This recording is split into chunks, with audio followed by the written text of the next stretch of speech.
안녕하십니까. SATV 아나운서 김태희입니다.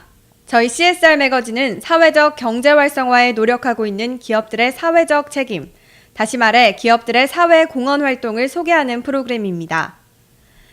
SATV CSR 매거진은 더하다, 만나다, 새롭다의 세 가지 코너로 준비되어 있습니다. 더하다 코너에서는 대기업의 CSR 활동에 대해 알아보겠습니다. 만나다 코너에서는 청년 기업과의 만남을 준비했습니다. 새롭다 코너에서는 새로운 사회적 경제 활동에 대한 소식을 전해드립니다. 그럼 지금부터 CSR 매거진 시작하겠습니다.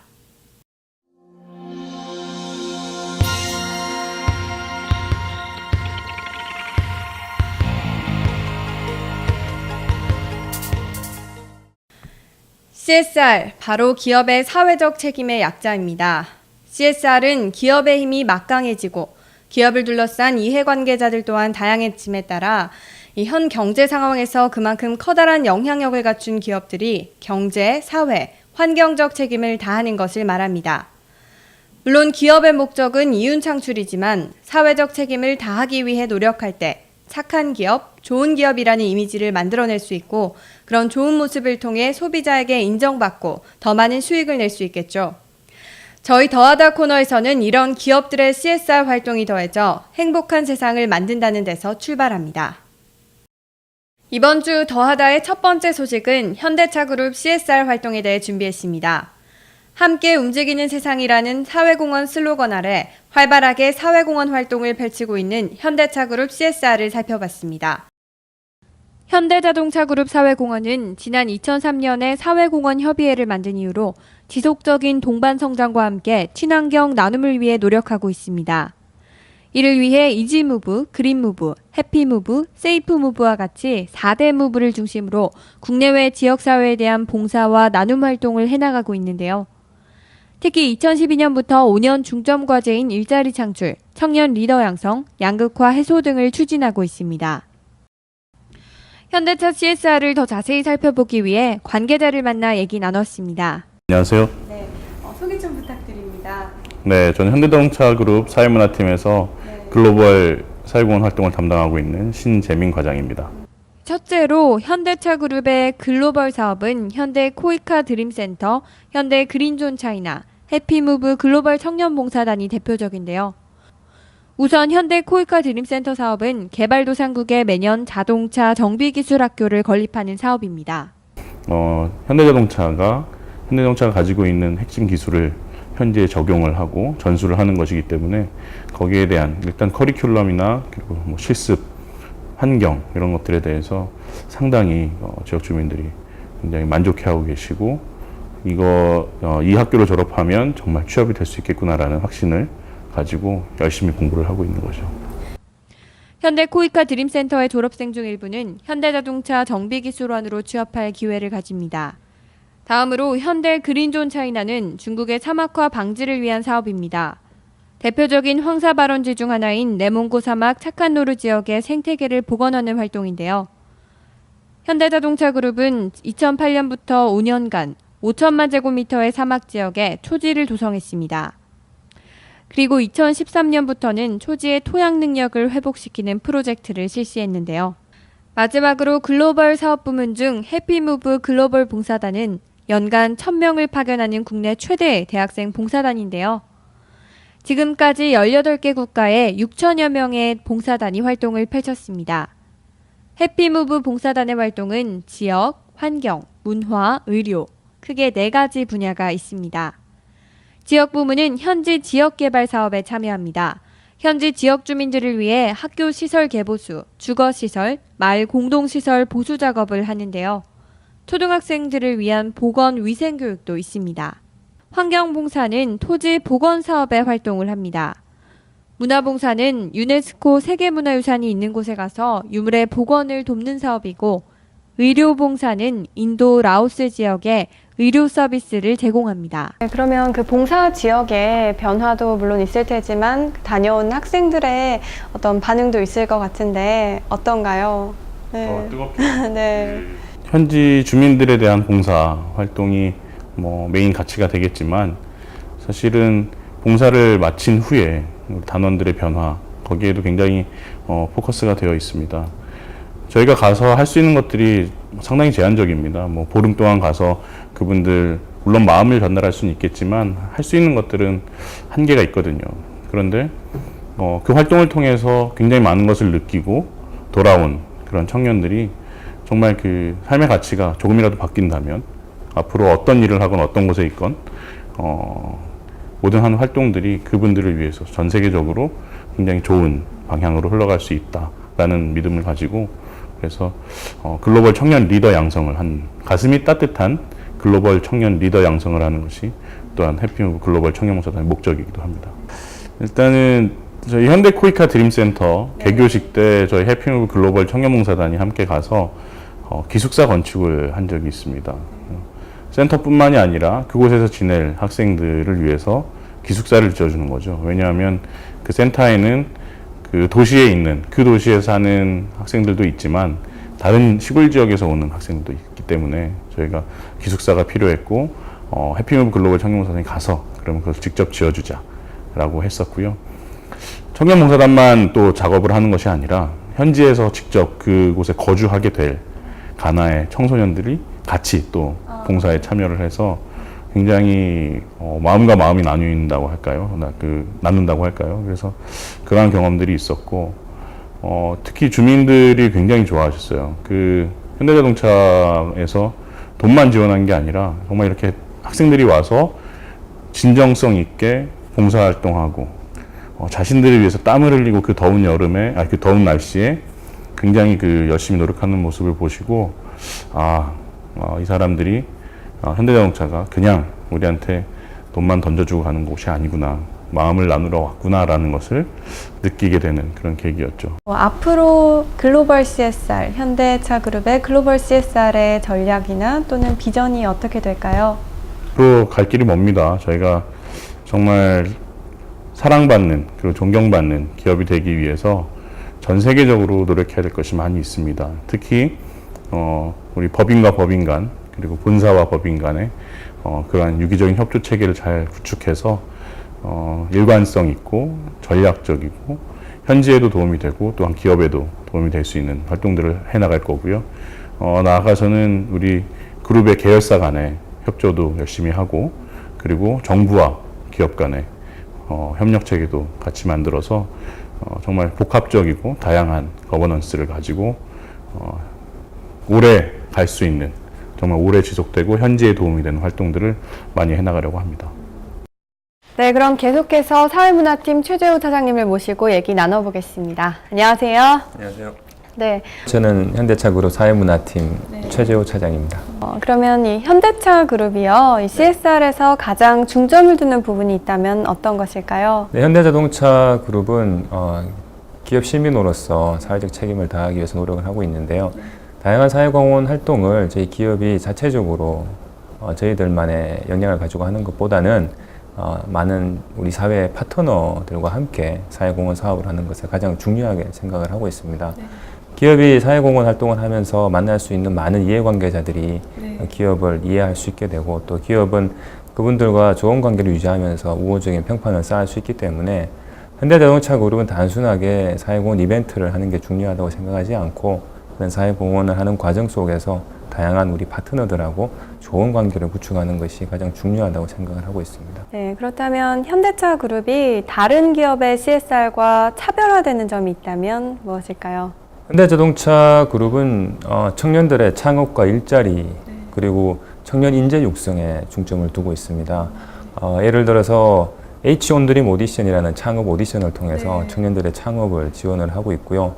또 글로벌 청년 봉사단을 전 세계에 파견을 해서 대한민국의 청년들이 미래 인재를 육성될 수 있도록 지원을 하는 것이 대표적인 사업입니다. 그리고 저희들은 사회적 기업을 지원을 해서 일자리 창출과 사회 문제 해결에 적극적으로 참여하고 있는 것이 다른 기업과의 차별화라고 할 수가 있습니다. 현대차 그룹은 대한민국 대표 사회적 기업을 육성하는 것과 그러한 사회적 기업가를 만들기 위한 청년 창업을 지원하고 있는데요. 대표 사회적 기업으로 안심생활과 이지무브 사업을 진행하고 있습니다. 안심생활 사업은 경력이 단절된 여성이 노인 요양 서비스에 봉사할 수 있도록 일자리를 제공하는 사업입니다. 이지무브 사업은 장애인용 휠체어나 복지차를 만들어 일자리 창출뿐 아니라 사회 문제를 해결하고 있는데요. 사회적 기업가를 양성하기 위해 청년 창업도 지원하고 있습니다. H-ON 드림 오디션은 지난 2012년부터 시작해 사회 문제에 대해 혁신적이고 창의적인 해결 아이디어를 가진 청년 사회적 기업가의 발굴과 육성에 기여하고 있는데요. 이번에 우승한 팀은 공교롭게도 대표이사가 장애인이고요. 대표이사가 청각 장애인인데 본인이 청각 장애인으로서의 어려움을 몸소 느껴서 그걸 해소하기 위해서 IT 기반의 청각 장애인들이 컨퍼런스나 회의에 참가했을 때 쉽게 그 텍스트 기반의 문자를 받음으로 해서, 그러니까 여러 사람들이 그 회의에 참여하잖아요. 어떤 플랫폼이나 앱을 통해서 이 사람들이 공동으로 이 청각 장애인한테 그 회의의 내용을 텍스트로 넣어줍니다. 그렇게 되면 이분은 그 텍스트를 보면서 실시간으로 이제 통역이 되는 거죠. 그런 그 앱을 개발하는 그 플랫폼을 한 친구들이 우승을 하게 되었습니다. 현대차 그룹의 문화예술 사회공헌도 활발합니다. 군인의 품격과 H스타 오디션이 그 예인데요. 군인의 품격은 2009년부터 전국 56개 군부대 장병 및 가족을 대상으로 영화, 뮤지컬, 다큐멘터리 등을 상영하고 있습니다. 또 지난해에는 김남도 교수와 혜민신임을 초청해 군 장병들에게 희망과 감동의 메시지를 전달하는 토크 콘서트를 진행했습니다. 대학생들은 밖에서 많은 그런 프로그램이 있기 때문에 힐링을 받을 수도 있고 한데 군인들은 좀 단절되어 있더라고요. 그래서 그 친구들에게 어떤 희망의 메시지를 전하고 또 용기를 북돋아 주기 위해서 군인의 품격이라는 프로그램을 국방부하고 같이 작년에 기획을 했고요. 처음에는 이제 군이면 걸그룹이 와야 되지 않냐라는 그런 얘기들이 많이 있었는데 의외로 청년들도 고민이 많이 있다 보니까 삶에 대한 진지한 그런 선배들의 얘기를 좋아해주고 굉장히 성공적으로 맞춰서 올해는 좀 더 사업을 확대해서 군인의 품격을 이제 좀 더 큰 사업으로 만들어서 진행을 할 계획을 가지고 있습니다. CSR을 이제 점점 확대해 나가면서 실질적으로 매출이나 그런 변화가 있을까요? 아니면 이미지라든지 이렇게 체감적으로 느껴지는 게 있을까요? 네. 사실 측정 가능한 CSR이면 가장 좋겠죠. 네. 하지만 제가 생각하기에 기업 CSR의 목적은 세 가지라고 봐요. 리스크 매니션 그리고 릴레이션십이라고 봅니다. 어떤 좋은 활동을, 착한 활동을 많이 하게 되면 기업이 어떤 위기에 있을 때 좀 더 우호적인 평판을 받을 수가 있고요. 그게 리스크 매니지먼트라 생각을 하고, 레퓨테이션은 이제 당연히 좋은 일을 많이 하면 평판이 좋아지겠죠. 요한 킴벌리가 나무를 많이 심어서 환경 친화적인 기업으로 좋은 평판을 받고 있는 것은 광고를 아무리 많이 한들 얻을 수 없는 평판이기 때문에 현대차 그룹도 그런 평판을 얻고자 하는 것이고, 또 마지막으로 가장 중요한 건 릴레이션십인데요. 제가 처음에 아까 말씀드린 것처럼 다양한 우리 파트너들하고 좋은 관계를 통해서 우호적인 관계를 형성하는 것이 기업의 CSR의 목적이라고 생각하고요. 매출액은 당연히 좋은 기업, 착한 기업, 그리고 리스크 관리를 잘하고 평판이 좋은 기업이라고 판단이 되면 올라갈 거라고 생각을 합니다. 아까 요한 킴벌리를 말씀하셨는데 요한 kim벌리가 이제 나무 심기로 대표가 되잖아요. 그러면 앞으로 이 현대차 그룹의 CSR 활동은 어떤 이미지로 각인되고 싶으신가요? 네, 청년들의 창업과 일자리 그리고 청년 인재 육성 부분에 중점을 두고 있습니다. 나머지 일반적인 그런 노인이라든지 청소년 그리고 여러 가지 사회 문제에 대한 것들도 물론 굉장히 많은 비용을 들여서 하고 있지만 저희들은 현대차 그룹이 대한민국들의 어떤 일자리를 창출하고 또 청년들의 창업을 응원해서 그리고 사회적 기업을 통해 가지고 사회 문제를 혁신적으로 해결한다라는 그런 좀 색다른 방식의 CSR을 전략적으로 추구한다는 어떤 그런 기업 이미지가 포지셔닝 되기를 바라고 있습니다. 이 기업 CSR의 선두주자로서 막 CSR을 시작하려는 기업들에게 마지막으로 한마디 부탁드립니다. 이벤트를 해서 보도자료를 내는 것도 중요하겠지만 정말 좋은 자기가 원하는 그런 사회공헌 그 회사의 특성에 맞는 사회공헌 분야를 발견을 했다면 거기에 최고 전문가분들과 파트너십을 통해서 먼저 가서 물어보면 그분들이 다 답을 줍니다. 해야 될 게 있고 안 해야 될 게 있거든요. 해야 될 부분을 발견하게 되면 본인이 정말 회사의 경영 전략과 그걸 본인이 하고자 하는 CSR 전략을 맞춰가지고 집중적으로 선택과 집중을 통해서 실천을 하시면 아마 회사 내부적으로도 굉장히 인정을 받으실 수 있을 것 같고, 그리고 진정성 있는 마음을 가지고 하신다면 파트너분들한테도 그 회사의 브랜드 이미지가 좋아질 거라고 생각을 해요.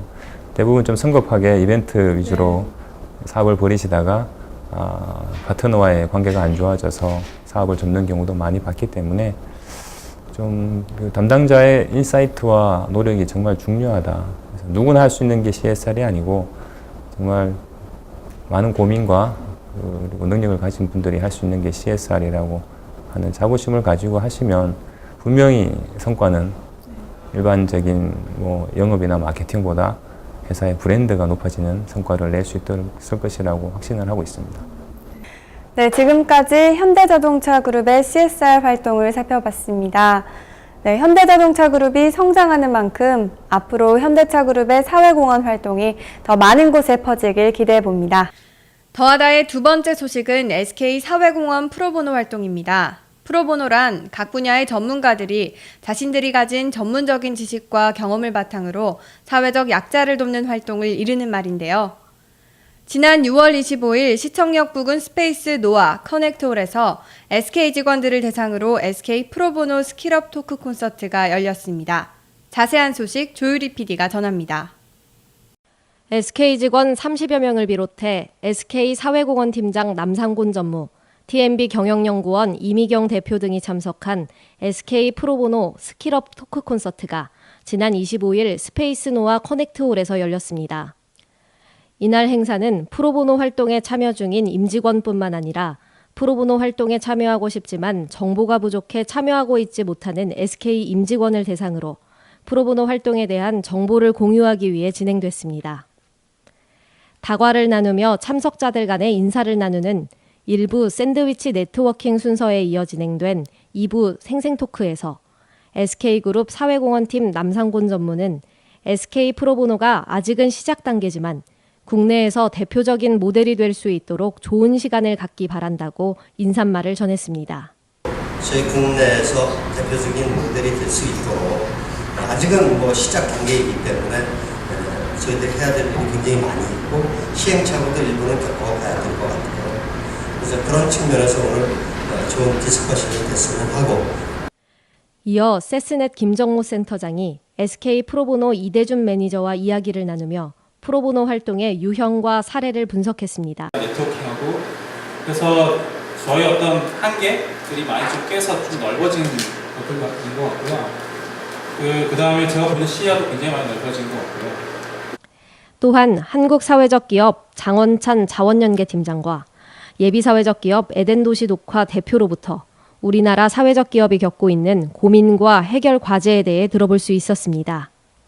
한편 이날 행사에서는 How to do 프로보노라는 주제에 대해 코칭 기술과 자문 팁을 나누는 자리도 마련해 이날 행사에 참석한 임직원들의 호응을 이끌어냈습니다. SK 프로보노는 SK 임직원들이 자신이 가진 역량을 가지고 사회적 기업이나 공익단체를 위해서 자문활동을 펼치는 봉사활동입니다. 새로운 분들이 활동에 참여하고 계시는데요. 기존에 활동하셨던 분이나 새로 활동하시는 분 모두 그 사회적 기업을 대하거나 자문하는 과정에 있어서 좀 더 능숙하게 자문을 제공하고자 사회적 기업이라든지 아니면 또 프로보노 활동을 많이 해보셨던 분들, 전문가들과 함께 모여서 자유롭게 자문에 대한 팁을 공유하는 자리로 마련되었습니다. 기업의 사회적 책임이 더욱 중요한 가치로 부각되고 있는 현 시점에서 진행된 SK 프로보노 스킬업 콘서트가 SK 임직원들뿐 아니라 대한민국 기업들의 CSR 활동이 한 단계 더 성장할 수 있는 계기가 될 수 있기를 희망해 봅니다. 이상 SETV 조유리였습니다.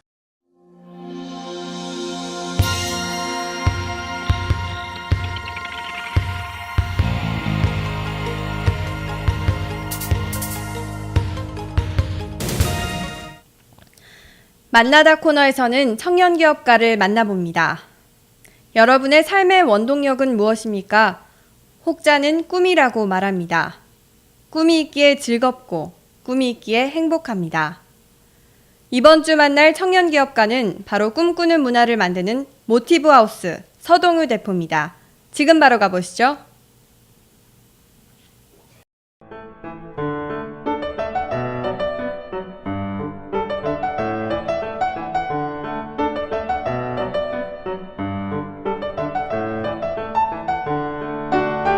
여기 자신에게 꼭 맞는 직업을 창조해낸 사람이 있습니다. 바로 오늘의 주인공 모티브하우스 서동효 대표인데요. 그는 놀이동산 퍼레이드 배우, 유치원 체육교사, 자기주도 학습센터에서 게임 개발업을 하는 등 다양한 이력을 가지고 있는데요. 그러다 왜 대한민국의 20대 후반과 30대 초반은 그들이 진정 하고 싶어하는 일이 없을까 하는 생각에 2009년부터 청년 모임을 시작하였고 지금의 모티브하우스를 만들게 되었습니다. 모티브하우스는 청년들과 청소년을 주 대상으로 그들의 진로와 꿈을 발견할 수 있는 교육을 제공하는 기업입니다. 동기부여 강연, 워크숍, 캠프와 같은 프로그램을 연령과 대상에 맞춰 기획 운영하고 있습니다. 이 모티브하우스 소개 좀 부탁드립니다. 네, 2009년도에 시작을 했고요. 네. 사실 시작을 할 때는 저도 청년이고 같은 청년의 입장으로서 청년들에게 이제 그 진로 교육을 해주고 그 진로 교육이 필요하다라는 생각에 이제 그런 모임으로 시작해서 지금 이제 청소년이나 학부모 그다음에 청년들에게 그런 조금 좀 색다른 진로 교육을 전해주자라는 생각으로 그렇게 진행해오고 있는 회사입니다. 그는 꿈을 찾아주는 일을 하기에 그와 함께 일하는 직원들의 꿈을 찾기 위한 시간도 마련했습니다. 일주일 꿈 여행권이 있어요. 네. 이게 뭔가요? 어떤 내가 회사를 다니는 이유 중에 하나가 네. 내가 진짜 하고 싶은 것을 하고 내가 가진 꿈들을 좀 찾아서 그걸 이루자라는 개개인의 소망이나 목표들이 다 있거든요. 네. 그냥 모여서 행복하게 우리가 일할 수 있고 우리의 꿈들을 어떻게 이룰 수 있을까가 되게 중요해서 그래서 사실 여기 붙어있는 이런 사진들이나 이런 것들도 회사보다 더 중요한 건 그 회사에 있는 우리들의 꿈이 더 중요하다는 생각을 가지고 있거든요. 그래서 저희는 일주일 꿈 여행권 이런 것들이 있어요. 그러니까 그래서 1년에 일주일은 자기가 앞으로 무엇을 하면서 살고 싶은지 그리고 어떤 꿈들을 가지고 있는지 생각할 시간을 갖자라고 이렇게. 그렇다면 색다른 진로 교육을 추구한다는 모티브하우스의 교육 방식은 어떨까요? 풍선같이 자기 꿈 이렇게 써서 이렇게 발표하는 뭐 이런 것들도 있고요. 수업할 때도 뭐 보면 이렇게 마이크 같은 걸로 이렇게 자기 꿈을 이야기한다거나 뭐 아니면 직원들이 놀 수 있게 쉬는 시간에 놀 수 있게 이렇게 뭐 놀이 도구를 사는다거나 이런 것들이 굉장히 많습니다. 서동효 대표는 꿈을 찾아가는 과정에서 힘든 점이 없었을까요? 사실 되게 큰 좌절은 저는 학벌이 고등학교까지밖에 나오지 못했다는 거거든요. 그때 이제 저도 그런 걸 감추지 않고 어설프게 막 또 그런 대학 뭐거나 그런 걸 하지 않고 그리고 드러냈어요. 순수하게 저는 대학을 가지 않았지만 대학을 가지 않은 그 장점을 가지고 나는 더 많은 것들을 해볼 수 있었고 제가 많은 이야기들을 하는데 독서대학이라는 이야기를 많이 하거든요. 그러니까 저는 대학을 들어가지 않았지만 제 방에다 독서대학이라고 붙이고 굉장히 많은 책들을 읽으면서 저 나름대로의 대학을 한번 만들어 봤다 이런 스토리들을 이야기해 주거든요. 근데 되게 굉장히 좋아하더라고요. 면접 볼 때도 굉장히 좋아해요. 어이없어 하면서 사실 이걸 갖고 흐뭇이라고 잡진 않더라고요. 저는 독서대학 나왔을까 진짜 있냐 이런 대학이. 그래서 저희 집에 있다 막 이러면서 독서대학 애니메이션과를 나왔다. 그래서 애니메이션과가 뭐냐 그러니까 만화책을 봤다 막 이런 이야기들을 해주면은 되게 재밌어 하지만 이 친구가 어떤 성실하지 않거나 그런 건 아니구나. 불성실하거나 어떤 의지가 없어서 대학을 가지 않은 게 아니라 다른 생각을 가지고 있구나로 대변이 되더라고요. 그래서 그런 독서대학 모임도 갖기도 하고 대학을 가지 않는 사람들이 그런 걸 하면서 이제 가능성들을 더 만들어 나가게 된 것 같아요. 제가 정의하는 꿈은 자기의 삶을 조금 더 재미있게 만들어주거나 좀 더 즐겁게 해주거나 행복하게 해주거나 자기 삶을 좀 더 이끌어줄 수 있는 힘을 주는 게 저는 사실은 꿈이라고 생각을 하거든요. 근데 그래서 저는 극단적으로 그런 얘기를, 꿈 때문에 너무 괴롭고 힘들다면 꿈을 내려놓으란 이야기도 해요. 그 꿈을 꾸지 않는 것도 방법일 수 있다. 내가 계속 힘들고 스트레스 받고 괴로운 게 꿈 때문이라면 꿈을 꾸지 않는 것도 방법일 수 있다는 이야기도 하거든요. 그래서 꿈이라는 게 내 삶을 계속 이끌어주고 힘을 주는 것이어야 되는 거지, 친구같이 굉장히. 예. 돈을 많이 버는 거 이런 것도 꿈이 될 수 있을까요?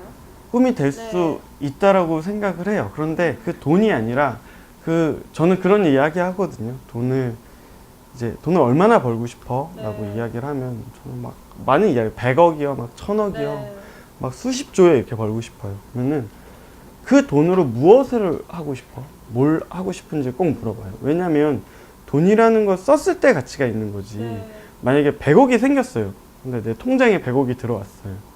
근데 그 돈을 절대 꺼내서 쓸 수는 없어요. 그 통장은 내 거고 그 돈도 내 거예요. 하지만 쓸 수는 없어요. 과연 그러면 난 행복할까? 아닐 거잖아요. 그렇기 때문에 아이들에게 그 돈을 갖다 무엇을 하고 싶어? 그러면 이제 이야기들이 나오죠. 전 집을 살 거예요. 세계에서 가장 비싼 차를 살 거예요. 뭐 세계 여행을 할 거예요. 그러면은 그 돈이 목표가 아니라 그 돈을 가지고 쓰는 게 목표인 거잖아요. 사실은 우리가 뭘 하든 돈은 다 들어가는 거잖아요. 그래서 그러면은 돈을 목표로 하지 말고 그 돈을 가지고 무엇을 쓸 것인가를 한번 목표로 해봐라. 그러면 훨씬 더 내가 지금 당장 무엇을 해야 될지까지의 계획들이 좀 생겨날 것이다, 이런 이야기를 하거든요. 그래서 삶이 이렇게 뭔가 좌절을 느낄 때마다 그래도 내가 이걸 해야겠다, 앞으로 나아갈 수 있었던 원동력, 비전, 이건 뭘까요? 그래서 돈을 많이 벌겠다는 목적보다는 직업을 하나 만들겠다라는 생각이 더 많이 들었거든요. 예, 왜냐면 되게 많은 다양한, 제가 취업도 해봤지만 나한테 딱 맞는 직업이 없구나라는 게 되게 좌절이면서, 그렇다면 나에게 딱 맞는 것을 하나 만들어보자라는 되게 그런 목표가 생겼거든요. 그래서 꿈 문화 기획자라는, 내가 만들었기 때문에 정말 나에게 딱 맞는 직업일 거잖아요. 내가 만든 거니까. 그래서 꿈 문화 기획자라는 직업을 만들었거든요. 그래서 이제 시간이 몇 년 지난 뒤에 정말 이런 꿈 문화 기획자라는 직업이 생기게 됐고, 나만 있는 게 아니라 나와 같이 활동하는 6명의 꿈문화 기획자들이 생긴 거잖아요.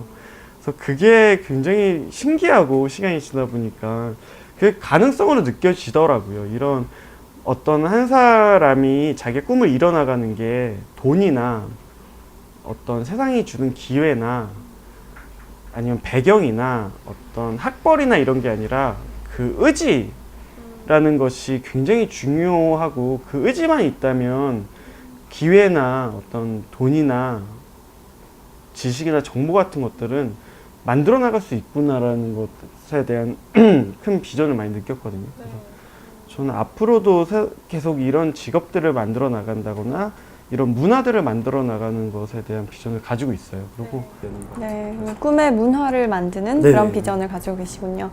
그러면은 끝으로 네. 이제 이렇게 방황하고 있을 그런 청춘들에게 한마디를 하신다면?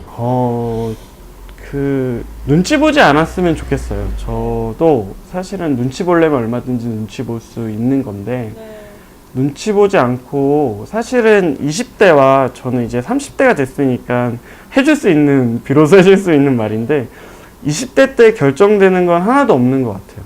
그렇기 때문에 20대 때는 정말 실험 정신을 갖고 다양한 실험을 했으면 좋겠고요. 정말 많은 다양한 실험을 한 20대를 보낸 청춘만이 30대의 정답의 맛을 좀 볼 수 있는 것 같아요. 그런데 내가 주저하고 눈치 보고 실험하지 않으면 30대가 돼도 여전히 불안하고, 여전히 모르겠고, 여전히 눈치 봐야 되는 것 같아요. 그런데 내가 20대 때 정말 많은 시도들을 해봤다면 30대에 반드시 해답을 얻거나 그 해답에 대한 힌트를 얻을 것이라고 저는 생각을 합니다. 네, 그래서 오늘 서동유 대표와의 만남은 내가 진정으로 생각하는 가치가 무엇인지 고민해보게 합니다. 나를 즐겁게 하는 꿈, 꿈꾸는 당신을 응원합니다. SATV 송금종입니다.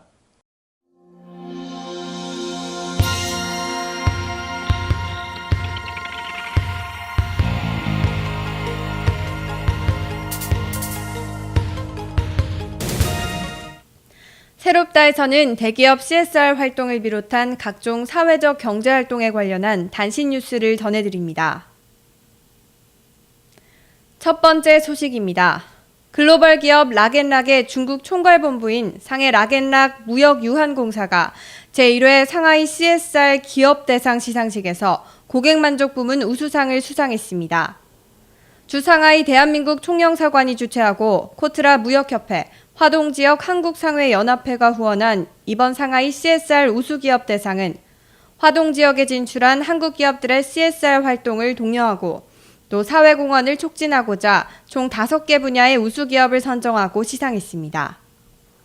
김종국 동반성장위원회 사무총장이 25일 현대중공업 울산본사와 1, 2차 협력업체를 찾았습니다. 현대중공업은 25일 김종국 사무총장이 선박 건조 현장을 둘러본 후 대표이사를 비롯한 경영진과 간담회를 가졌다고 밝혔습니다. 이 자리에서 대기업과 협력회사 간 상생 협력 현황과 현대중공업의 동반 성장 정책에 대한 의견을 교환했습니다. 다음 소식입니다. 대기업이 선도해온 기업의 사회적 책임 활동이 프랜차이즈 업계로 확산되고 있습니다. 역사가 깊고 인지도가 높은 중견 프랜차이즈 기업들이 자신의 사업 특성에 맞는 CSR 활동을 펼치고 있는데요. 원할머니 보쌈 족발을 운영하는 원앤원은 매월 거동이 불편한 어르신들을 대상으로 생일잔치를 열어 케이크와 음식을 대접하고 있습니다. 카페벤에는 전 임직원의 봉사활동 참여를 독려하기 위해 1인 1 봉사활동 프로그램을 실시하는 한편 사내 봉사동아리 다락방을 통해 분기별 1회 이상 봉사활동 참여를 장려하고 있습니다. 주한 스웨덴 대사관과 UN 글로벌 콤팩트 한국협회는 6월 3일 그랜드 하얏트 호텔에서 윤리적 공급망 관리, 지속 가능한 미래를 위한 기업의 사회적 책임 주제 하에 스웨덴 기업 초청 CSR 세미나를 열었습니다. 포장재 선도기업 테트라팩은 2020년까지 용기의 재활용 비율을 2배까지 늘리기로 했습니다. 글로벌 가구 기업 이케아는 지속 가능한 캠페인을 시작해 폐기물, 업무 환경 개선, 지역사회 환원을 추구하고 있으며 패션 기업 H&M은 옷 수거 사업을 진행해 재활용한 옷을 다시 시장에 내놨습니다.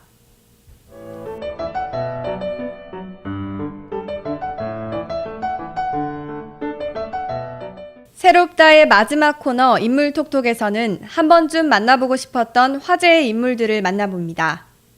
이번 주는 서울대 최초의 장애인 학생회장 이경환 씨를 찾아가 봤습니다. 지난 4월 서울대 총학생회장 선거 결과는 많은 언론의 관심을 받았는데요. 제56대 총학생회장 재선거에 당선된 인물은 서울대 사상 첫 장애인 총학생회장이었기 때문입니다. 학생들은 어떻게 생각을 할까요? 이번에 새로 회장 되신 분이 장애인이셨다고, 그러니까 지금 그러신데 되게 그런데도 불구하고 회장 되신 거가 되게 대단하다고 생각하고 포스터 보고 알았는데 사실 뭐 장애인이라고 해서 크게 달라졌던 건 없었던 것 같고 그냥 장애인이네 약간 이런 것만 생각했지 특별히 뭐 다르다고는 저는 생각을 못했습니다. 행회장 나오신 분이 굉장히 많은 거를 계획하고 나오시고 되게 몸이 불편하다고 알고 있었는데 그런 어려움이 있음에도 불구하고 열심히 하시는 것 같아서 되게 보기 좋다고 생각합니다. 오늘의 주인공 이경환 씨는 3급 지체장애를 가지고 있습니다. 이 회장은 3살 때 불의의 사고로 오른팔을 잃었습니다. 안녕하세요. 안녕하세요. 먼저 소개 좀 부탁드립니다. 물리학과 4학년 다니고 있고요. 올해로 이제 29살 됐고 현재 서울대학교 총학생회장 하고 있는 이경환이라고 합니다. 네, 학생회장에 당선됐을 때 최초의 장애인 학생회장이라는 타이틀이 굉장히 화제가 됐어요. 그 당시에는 화제가 됐어요. 그 당시에 좀 부담스럽진 않으셨나요? 이틀, 3일 정도는 너무 많은 인터뷰와 전화가 와서 좀 관심이 너무 많이 쏟아지니까 아무래도 부담스럽다기보다는 좀 쑥스러웠어요. 또 이제 관심을 사람들이 가지는 게 또 장애인이라는 점에 너무 또 초점이 돼 있어서 좀 속상하지는 않으셨나요? 그거는 상관없었어요.